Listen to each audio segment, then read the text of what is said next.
Aujourd'hui, nous avons le plaisir de rencontrer le docteur Patrick Noël, expert international en chirurgie de l'obésité. Avec des milliers de patients accompagnés dans leur parcours de santé, il est là pour répondre à quelques questions clés sur cette spécialité. Bonjour docteur. Bonjour. Nous avons quelques questions. La première, quelle est l'intervention la plus populaire aujourd'hui? Alors, question importante. La plus populaire aujourd'hui, c'est globalement, même dans le monde entier, c'est une technique qui s'appelle la sleeve gastrectomie. À peu près 66%, soit 2 patients sur 3 opérés dans le monde en chirurgie bariatrique, sont des patients qui vont bénéficier d'une sleeve gastrectomie. La seconde, c'est le gastric bypass, ou en Y, qui fait presque 18% des opérations, en particulier aux États-Unis. Et ensuite, on voit arriver d'autres techniques, le mini bypass, qui malheureusement n'est pas autorisé en France alors qu'il est devenu partout pour d'autres raisons. Et ensuite, vous avez le reste, les SACI, les SADI, les endoscopies comme les ballons, les endosleeves, quelques anneaux et le bariclip. Et tout ceci font les derniers à peu près 20%.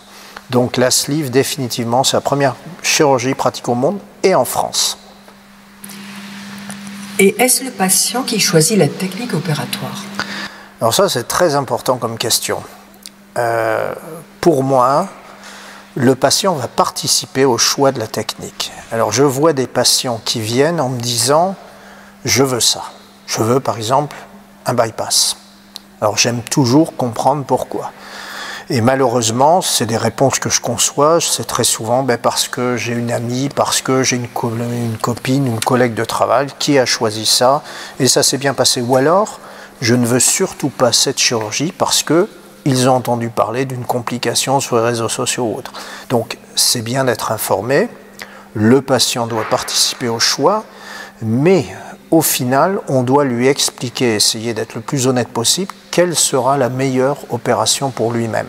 C'est-à-dire que si le patient vient en me disant « je veux une sleeve » et que ce patient a un reflux acide déjà connu très sévère avec des endoscopies qui montrent une hernie hiatale, une brûlure de l'ésophage, etc., mon rôle sera de lui expliquer qu'effectivement on peut la faire, mais que probablement ce n'est pas la meilleure opération pour lui et qu'un bypass serait quelque chose de beaucoup mieux.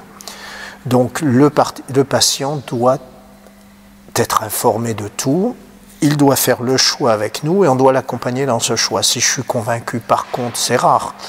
Mais toujours pareil, si un patient me dit « je veux une sleeve et rien d'autre » et s'il a par exemple ce qu'on appelle un état précancéreux de l'ésophage, un Barrett, définitivement je ne l'opérerai pas. S'il veut continuer à ça, je ne ferai pas une sleeve.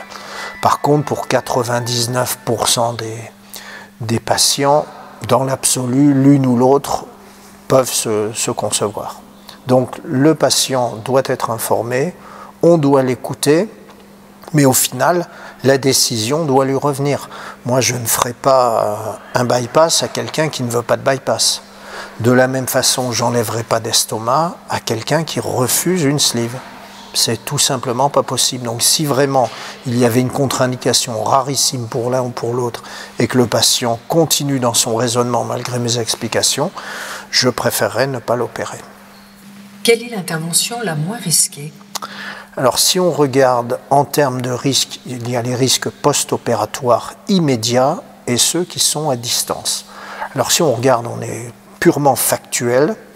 En termes de risques, l'opération la moins risquée entre les deux classiques en France qui sont la sleeve et le bypass, c'est très nettement, définitivement la sleeve. Aujourd'hui, on a de l'ordre de 0,5, moins de 1% de risque de fistule. Avec un bypass, il y en a 2 fois plus. Si on regarde l'ensemble des complications colligées avec une sleeve, ça peut être une fistule, une fuite en haut de l'estomac en général. Ça peut être un rétrécissement, ce qu'on appelle une sténose. L'ensemble des risques cumulés, c'est moins de 1%.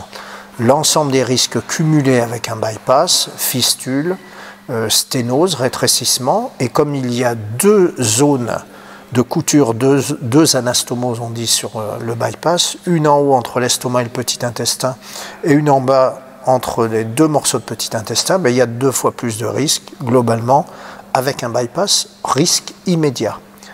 Et ensuite, dans l'évolution, après des mois, des années, Avec une sleeve, le seul problème, c'est ce qu'on appelle le reflux acide, on peut en avoir, mais avec le bypass, il y a plein de choses qu'on ne voit pas avec une sleeve.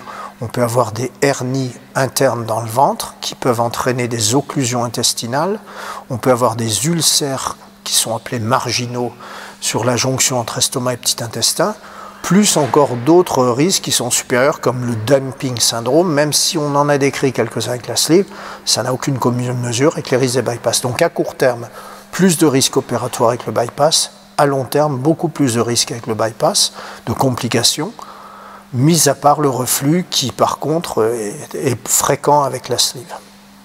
Enfin, si quelqu'un regarde cette vidéo et souhaite prendre rendez-vous avec vous ou en savoir plus, comment peut-on vous joindre ? Écoutez, vous avez la liste de mes réseaux sociaux, le numéro de téléphone, on organise très facilement des consultations en particulier par WhatsApp en vidéo. C'est des consultations dématérialisées, mais c'est exactement comme si on se trouvait l'un en face de l'autre comme aujourd'hui. Merci beaucoup, docteur, pour ces précieuses informations. Si vous avez d'autres questions, n'hésitez pas à les poser en commentaire et surtout pensez à aimer et à partager cette vidéo. Merci bien.